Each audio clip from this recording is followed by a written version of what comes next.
초신자 때 목사님 설교 말씀 중 너희는 왕 같은 제사장이요. 베드로전서 2장 9절 말씀을 들었어요. 목사님께서 예수님을 구주로 영접하여 하나님의 자녀가 되었으니 신분이 바뀌었다고 말씀하셨어요. 얼마나 좋던지요. 나는 천지 창조를 하시고 무소부재하시고 전지전능하신 하나님의 자녀로 예수님과 같은 왕 같은 제사장이 되었다고 참 기뻐하며 신앙생활을 했습니다. 그 세월이 15년쯤 지난 어느 날 예배 시간이었어요. 그날도 목사님은 이 땅에 죄인들을 구원하시려 왕으로 대제사장으로 오셔서 십자가 지신 예수 그리스도에 대해 말씀하시고 계셨어요. 항상 듣던 말씀인데 그날 저는 뒤통수를 망치로 맞은 듯 했어요. 왕으로 오신 예수님께서 십자가에서 대속 제물이 되어주셨구나. 이제 내가 나의 구주로 예수님을 영접했으니 왕같은 제사장이 되어 나도 나를 부인하고 내 십자가를 지고 죽어야 하는구나 하고 하는 생각이 들었습니다. 저는 왕같은 제사장이 되었으니 왕같이 되어 내 가족과 자녀들을 지시하고 조종하고 억압하여서라도 내 뜻을 관철시키려 하였습니다. 물론 자녀들에게 말씀을 열심히 가르쳤습니다. 세상 가치관에 뿌리를 두고 하나님의 말씀을 해석하고 설명하면서 가르쳤습니다.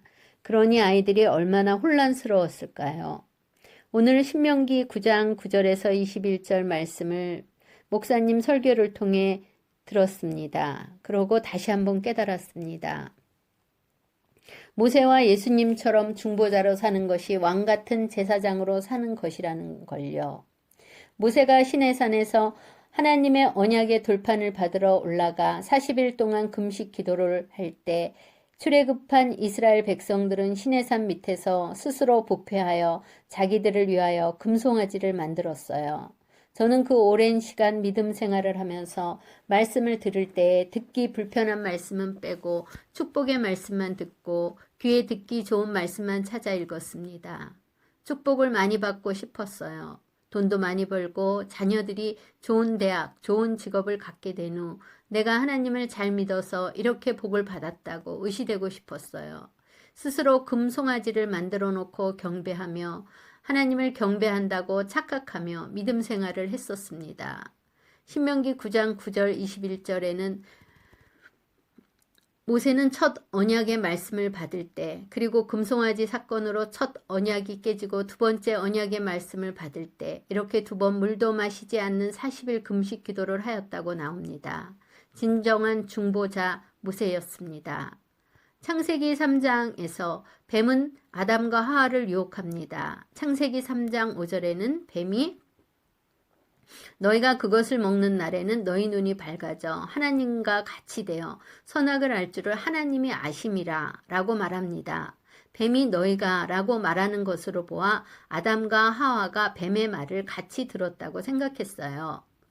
하와가 뱀의 말을 듣고 선악과를 보니 먹음직도 하고 보암직도 하고 지혜롭게 할 만큼 탐스럽게 보여 먼저 따먹고 함께 있던 남편에게도 주니 아담도 먹었다고 기록되어 있습니다.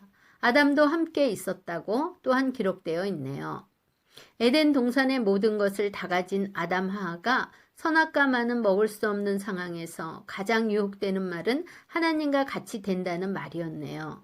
사탄이 불순종의 길로 유혹했고 아담과 하와는 하나님과 같이 되고 싶어 선악을 알게 하는 나무의 열매를 따먹었습니다. 그래서 우리 가정으로부터 온 세계 모든 사람이 하나님과 같이 되어 선악을 판단하니 세상이 몹시 시끄러운가 봅니다. 하나님과 같이 되었으니 하나님의 유사품이 된 것이지요. 유사품에 속으면 안 됩니다. 물건을 살 때 유사품을 사면 아주 쓰레기를 사게 됩니다. 그런데 성령님께서 베드로전서 2장 9절 베드로 사도의 입을 통해 우리를 왕 같은 제사장들이라고 말씀해 주십니다. 이 땅에 왕으로 오신 예수님, 이 땅에 대제사장으로 오신 예수님을 본받아 예수님 가신 십자가의 길을 걸어가는 왕 같은 제사장들이라고 말씀하십니다. 예수님께서는 우리를 왕같은 제사장이라 말씀하시며 마태복음 11장 30절에 이는 내 멍에는 쉽고 내 짐은 가볍다고 말씀하시며 그 명예를 지고 주님을 따르라고 말씀하셨습니다. 우리가 육신에 있을 때는 죄로부터 완전히 벗어날 수 없고 대제사장이 될 수도 없는 걸 아시기에 예수님께서는 우리를 왕같은 제사장들이라고 말씀하십니다. 우리는 유사품이 되어서는 안 됩니다. 교회가 예수님의 유사품이 되어서 교회가 사회의 근심덩어리가 된 것 같아요. 유사품이 되지 않고 진짜 왕같은 제사장들이 되려면 매일 말씀과 기도로 하나님 앞에 나가서 하나님의 은혜를 구하며 하나님의 뜻을 구하여야 한다는 것을 다시 새롭게 깨닫는 오늘 아침입니다. 자기 부인과 자기 십자가를 지고 말씀에 순종하면서 살아야 하는데 주님이 주신 가벼운 멍에를 안 지겠다고 벗어버리고 돈과 쾌락을 보암직도 하고 먹음직도 하고 지혜롭게 할 만큼 탐스럽다고 바라보는 저를 보았습니다. 나는 인류의 죄를 속죄하는 속죄 제물이 될 수 없습니다. 오직 주님이 주신 가벼운 멍에를 지고 나를 죽이며 사랑하고 용서하고 복음 전하면서 부지런히 살면 됩니다. 내가 사랑하고 용서해야 할 사람은 나의 부모님, 내 형제 자매들, 내 자녀들, 그리고 친인척들, 내 이웃이니까요. 하나님 감사합니다. 우리를 성전 삼아 성령의 전으로 삼으시고 우리를 왕같은 제사장들의 신분으로 바꾸어 주셔서 감사합니다. 내 죄에 속하시려 예수님께서 십자가 지셨음에 감사드립니다. 나도 이제 왕같은 제사장으로 오직 주님의 말씀에 순종하여 가족과 교회 그리고 이웃에게 나를 어두운 데서 불러내어 귀한 빛에 들어가게 하신 예수님의 십자가 구원의 소식을 전하도록 힘쓰겠습니다. 예수님의 이름으로 기도드렸습니다.